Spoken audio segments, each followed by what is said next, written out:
歷代志下第10章。羅波安往示劍去，因為以色列人都到了示劍，要立他作王。尼伯的兒子耶羅波安先前躲避所羅門王，逃往埃及，住在那裏。他聽見這事，就從埃及回來。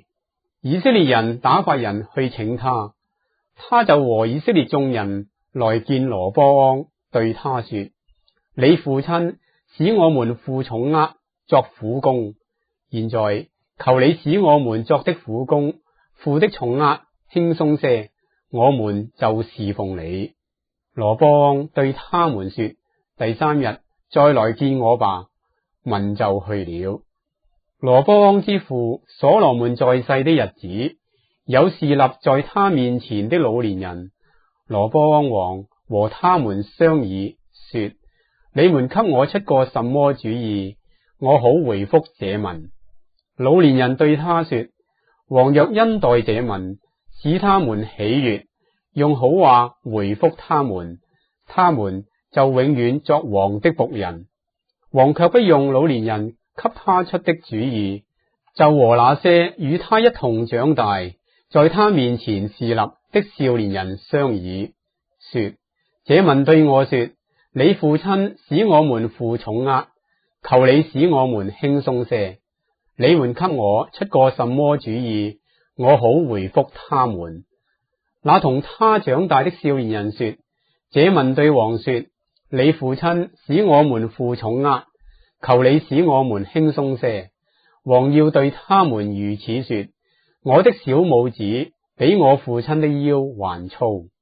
我父親使你們負重軛，我必使你們負更重的軛。我父親用鞭子責打你們，我要用蝎子鞭責打你們。耶羅波安和眾百姓遵着羅波安王所說，你們第3日再來見我的那話。第3日，他們果然來了。羅波安王用嚴厲的話回復他們，不用老年人所出的主意，照着少年人所出的主意對他們說：我父親使你們負重軛，我必使你們負更重的軛。我父親用鞭子責打你們，我要用蝎子鞭責打你們。王不肯依從百姓，這事乃出於神，為要應驗耶和華藉示羅人亞希雅對尼伯兒子耶羅波安所說的話。以色列眾民見王不依從他們，就對王說：我們與大衛有什麼分兒呢？與耶西的兒子並沒有關涉。以色列人啊，各回各家去吧。大衛家啊，自己顧自己吧。於是以色列眾人都回自己家裏去了，唯獨住在猶大城邑的以色列人，羅波安仍作他們的王。羅波安王差遣掌管服苦之人的哈多蘭往以色列人那裏去，以色列人就用石頭打死他。